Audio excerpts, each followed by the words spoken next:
Hey there, this is Jager Knight, This is Reaper Hunter 23. and this is the Jager Hunter Show.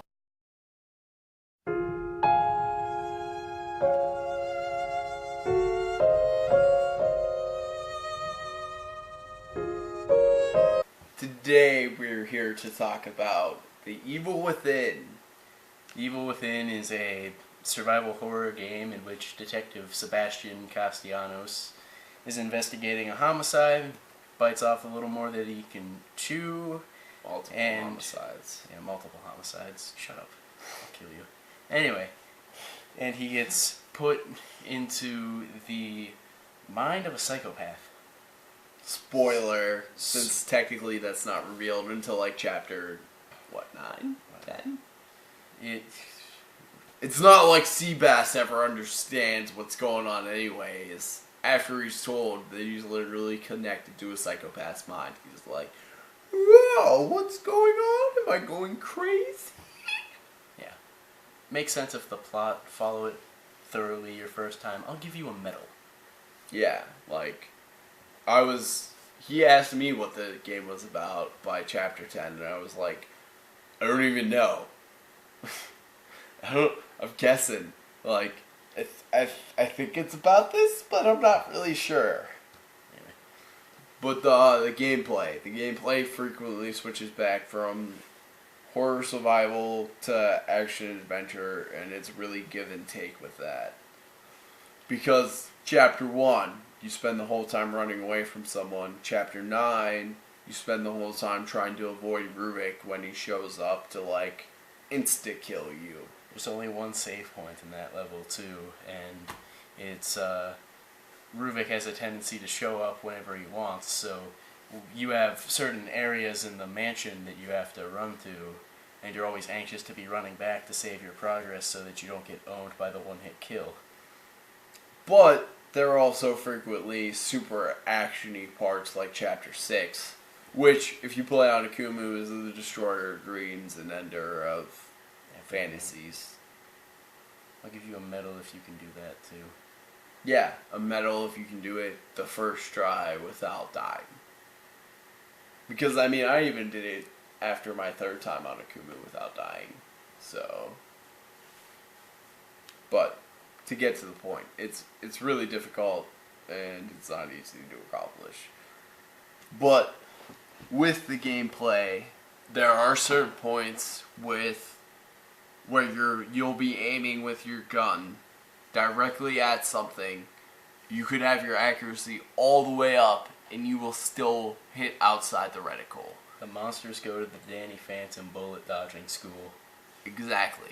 Like, and even if you're not shooting at the monsters, there was one time where I was shooting at a gas can. I was aimed directly at it and I missed it 3 times in a row. And I was aimed directly at it in the middle, missed it every time.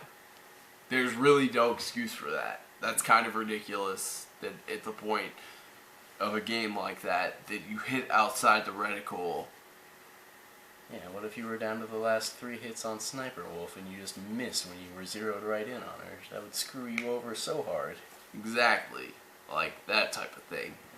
But with that, there's also like that atmosphere of the game. There are parts of it where they slow you down, even from the actiony parts, like the super actiony parts. They slow you down and they really make you feel the horror part of it. Is Ruvik going to show up and kill me outright type of thing, especially in chapter 9. Because after you get through the whole part where he'll show up and just insta-kill you, there's a part where he Appears in a hallway and just kind of walks towards you. yeah, he flashes towards you. It's not even just outright walks. Like, he'll take a couple steps, flash closer, take a couple steps, flash closer. And the first time I played through, I know I shot at him like 3 or 4 times. And that was after chapter 4 where you can't shoot him because he's like a phantom. Yeah. Danny Phantom. But, yeah, you get the point. The game has a tendency to be crazy and just fling you all over the place too. In the cutscenes, the floor often becomes the wall the next time you stand up. Yeah, it's kind of crazy and it throws you all over the place. And while sometimes that's really cool, other times it's really like, Yeah, they really run the gambit on it. And how ridiculous can this be? by like chapter whatever, it gets kind of old. 10? I'm gonna Yeah. assume you meant like 10 Yeah, because that's they about... play the card a few too many times. Yeah, they do. And I agree, but to start out, it's really cool and interesting and super, like, I know I was super into the game the whole way through, but I also played Resident Evil 4 a retarded amount as a teenager, so to me, it's like the perfect mix of ancient horror things with new horror action-y things that it's just a nice mix for me. But I could understand where people would be like, ugh, this is way too action-adventure, because there are points in time when it does get way too action-adventure. There's a mission dedicated to running away on a bus and shooting things. Yeah, like, all you're doing is sitting there. You operate a turret in that mission. Yeah. It doesn't even hurt your supplies. You're operating a turret. Yeah, there's really nothing to it. It's a turret, different shit like that. And there are points like that are a little too far to really classify it as horror survival, but at the same time, missions like Chapter 1, Chapter 9 kind of offset that. It kind of evens out overall. Yeah. It's like a 50-50 thing, and you just kind of have to suffer through it if you don't enjoy one of those particular parts. Alright. So, moving on, there's during the gameplay, there were at least a couple points in which it really did make me jump. And that's like a serious thing for me because it's not easy to make me jump. There's only one time I remember jumping. Yeah, but you were in the room with me when that happened. So, considering it still made you jump, that's still kind of an accomplishment. You were in the room with... It was completely random, too. I don't know why I jumped at that. But you were in the room with another person. To jump with another person in the room is like a big thing. To accomplish that is kind of... That's an accomplishment in itself. Playing horror games alone doesn't really get to me, though. Yeah, I know, me either, most of the time. But there were a couple points during The Evil Within in which it was like, oh crap, I'm on edge. What's gonna happen? Oh no, I don't want to die! I don't want to die! Shoot your wing! Shoot your wing! Ah! Okay, I'm going way too far. Anyways. I never once let out a girly squeal like that while I played, I'll tell you that much. But there are parts that get you, and there's give and take. Most of the environments do a really good job of maintaining a level of creepy atmosphericness too. I'd say every one of them, except for like the city levels, just kind of meh. Yeah, once you get to the city levels, it's like outright action-y. That's like, what, 2 flat-out levels of just action-y nonsense, kind of, to a degree. Yeah, pretty much 2 in a row. Yeah, I wouldn't say there's any really horror survival in any of the city parts, or the swimming parts. Those are just... Swimming part was stupid too. And then that's immediately followed by the bus. But before those, there are a decent number of horror survival parts that kind of offset that, so there's give and take. Then, moving on to the characters. Seabass, oh my god. Seabass being Sebastian Castellanos. Dumbass, if I've ever seen a main character that's been more stupid. Cannot remember. Joseph is like sidekick or whatever have you. He is terrible. You spend your whole time saving him. And there have been people who have speculated that Joseph is nothing more than a figment of your imagination and you projecting your partner into this dream world or linked mental world where he just happens to be there too. But The problem is Castellanos isn't Leon from Resident Evil, so he wouldn't be projecting Ashley into his world. yeah, and Joseph is even worse than Ashley. Let's not kid ourselves. There's a point at which Joseph tries to kill himself, and it really upsets me that Seabass doesn't let him do it. Yeah, that was like... That was Seabass's biggest mistake, was not letting Joseph kill himself. And then 5 minutes later, Seabass goes chasing after his glasses because he dropped his glasses in the middle of the atrium? Oh. I'm going to call it an atrium. I don't really care what it is. I'm calling it an atrium. Like, He dropped his glasses in the middle of an atrium, or courtyard, whatever have you. And Seabass has to go chase after them, and Joseph is like, it's about feeling normal. And then Seabass rages about it right after that. All that for a pair of glasses? Fucker, you went and chased after them. How stupid do you have to be to chase after them and then rage later? Like, oh my god, I just did all that and risked my life from a super zombie dog, because the zombie dog compared to you is almost just as tall. yeah, it's like those dogs from Resident Evil on steroids. Yes. So, Seabass raging about that is just kind of ridiculous. And it's his own fault for being stupid. Yeah. Oh, and there's so many other things. Like at the very beginning of the game.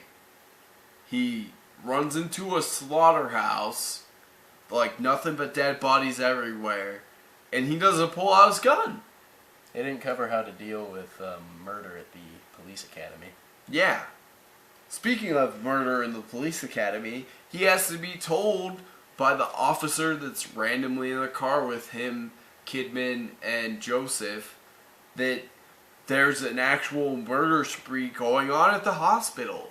If you heard someone coming on the radio saying that there was a murder by the code of cops or police officers, you would be like, oh my god, what the hell?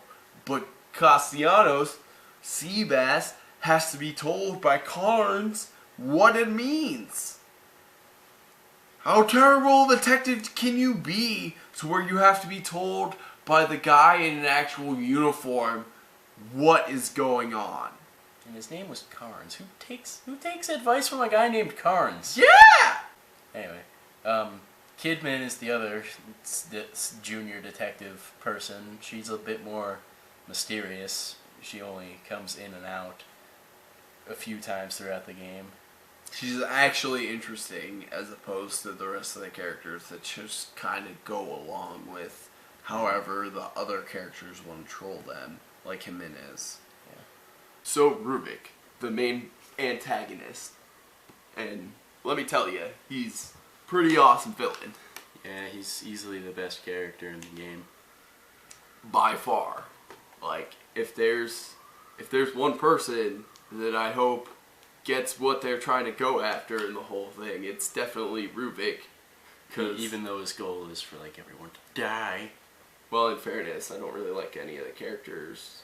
Seabass, I kind of feel a little heartstring pulls about his wife and his kid and everything, but he is way too stupid and he deserves to die.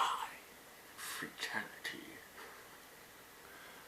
And then Joseph definitely deserves to die. Let's not kid ourselves. I really hope he did die. And the evil Mobius Corporation, or whatever have you, whatever you want to refer to it as, Discount Umbrella.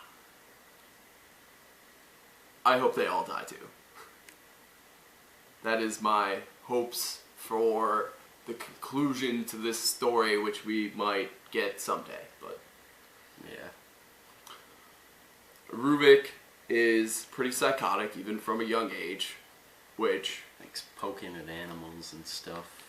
yeah, dissecting them as a child before anything traumatic ever happened to him. So you could already see through a view in Rubik's mind that he was doomed to be psychotic no matter what. Yeah, even if he didn't get Freddy Kruegered.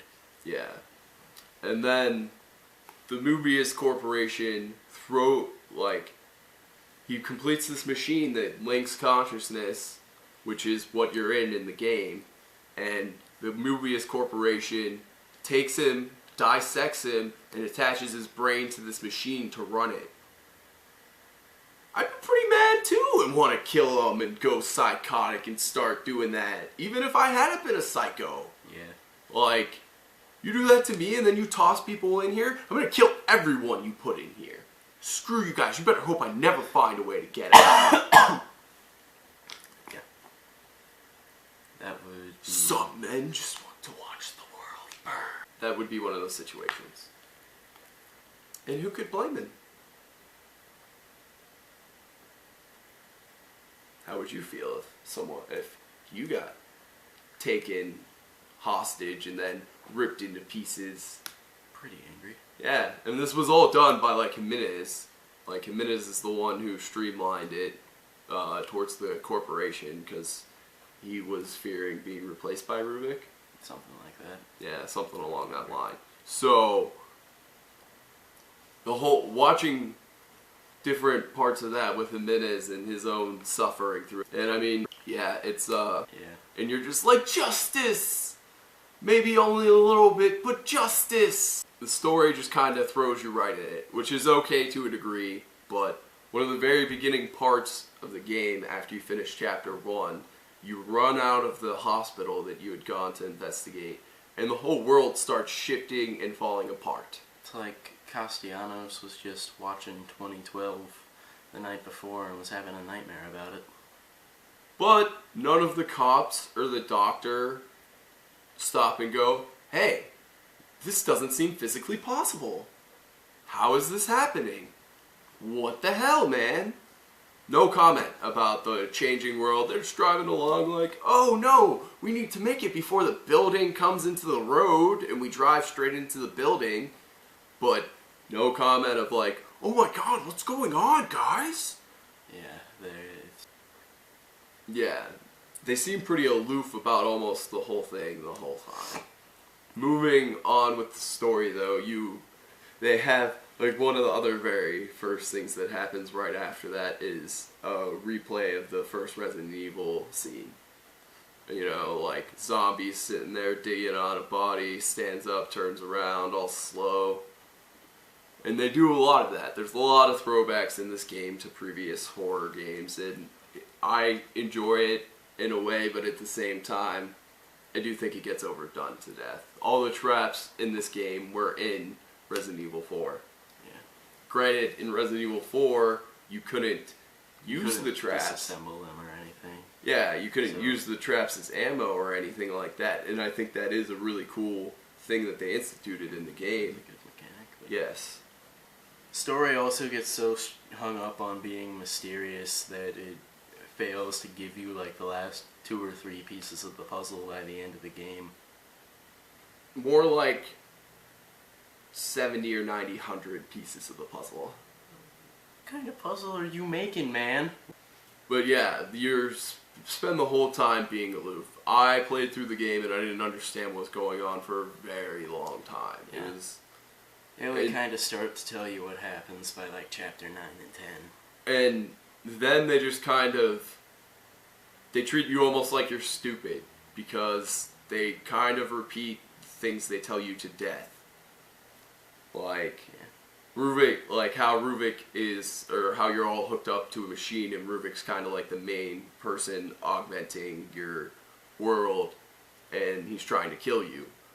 But Seabass is constantly being like, what am I, going crazy? And has to, and I'm pretty sure that gets re-explained like 2 or 3 times. Yeah, it does. Yeah, and that's just, you can't spend the whole time playing aloof and then hit us with like the same plot points in the next 3 videos.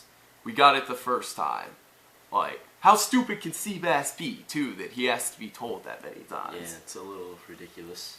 There's a guy, and back in the save point, that you hear him talking, you know, not that way, not that way, which it's actually cool how they did that at some parts. It kind of added to the edge and was creepy and ominous, but all they ever do with that guy is have him talk to you like 2 or 3 times, and then he dies without getting explained who he is or anything. yeah, they never really explain any of that. They just and we can all speculate on who he is and what he's doing, but there's really no proof of anything. And even when he's talking to you, he's not even helping all that much. He keeps you aloof most of the time too. Yeah. Except for when he's finally like, you have to go to the hospital. But I mean, it was good how they instituted him. They just didn't really use him at all. And they kind of do a decent amount of that stuff where they bring things up, but they never really follow through with any of the story stuff. It's just left so vague, and we're kept so aloof most of the time. Such as just like, yeah, such as Seabass's backstory. It's revealed to you through these little journal things that you find in each like save point, and it just tells you his backstory, and it doesn't ever actually tie in with the plot. It just tells you, oh, his wife went missing, blah. His daughter was murdered. In a city where people are disappearing, and when his wife comes to him and is like, hey, I think that it might not have been an accident when our daughter was killed. And he's like, what? What are you talking about? You're crazy. Some guy was just playing with matches and tripped, man. Yeah, in a city where people are disappearing all the time, and Seabass is some evil shenanigans. Evil within shenanigans. Huh. Anyways, but just the story is good, and I'm extremely interested to see what happens next. But at the same time, it keeps you so aloof that it's frustrating. And unless you get like really into this world and everything, it's probably gonna annoy you. Yeah, the ending can be pretty disappointing if you were hoping for like an actual like conclusion.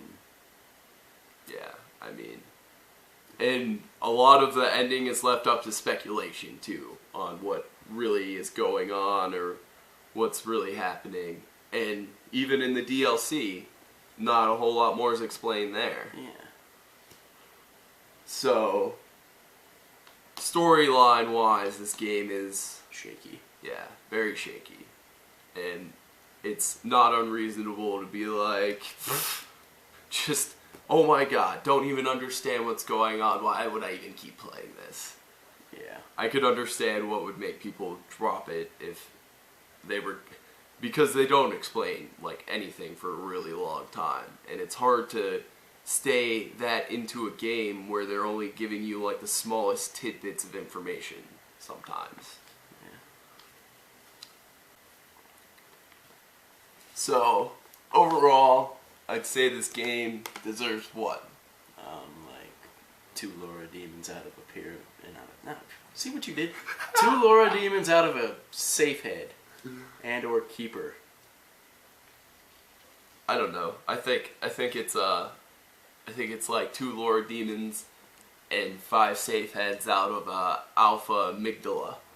Overall, if you're looking for an actual like return to, it's a better return to survival horror than some of the latest big name things we've been getting. Like, it's more creepy than Resident Evil 5 or 6, and if you went to go play it, I don't think you'd be disappointed. No. I don't think you'd be disappointed either, but perhaps just don't go in expecting outright horror, lone survivor type stuff. Yeah, so there you have it. There you have it!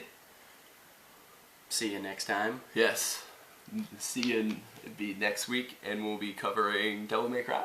Devil May Cry, the reboot edition. DMC. Next week. It's fun. If you enjoyed the video, we're gonna put links. He has another YouTube channel that he has. I like making stuff. He has quite a few videos, so you can check those out below. And you can also, I'll leave a link to my Twitch account, and you can follow me on there. I stream The Evil Within. Not just The Evil Within, but I stream quite at least like 3 or 4 times a week. Yeah. so for hours at a time. So Quite a few hours. yeah, quite a few hours at a time. Health compromising hours. So those links will be below. It was fun. See you guys next time.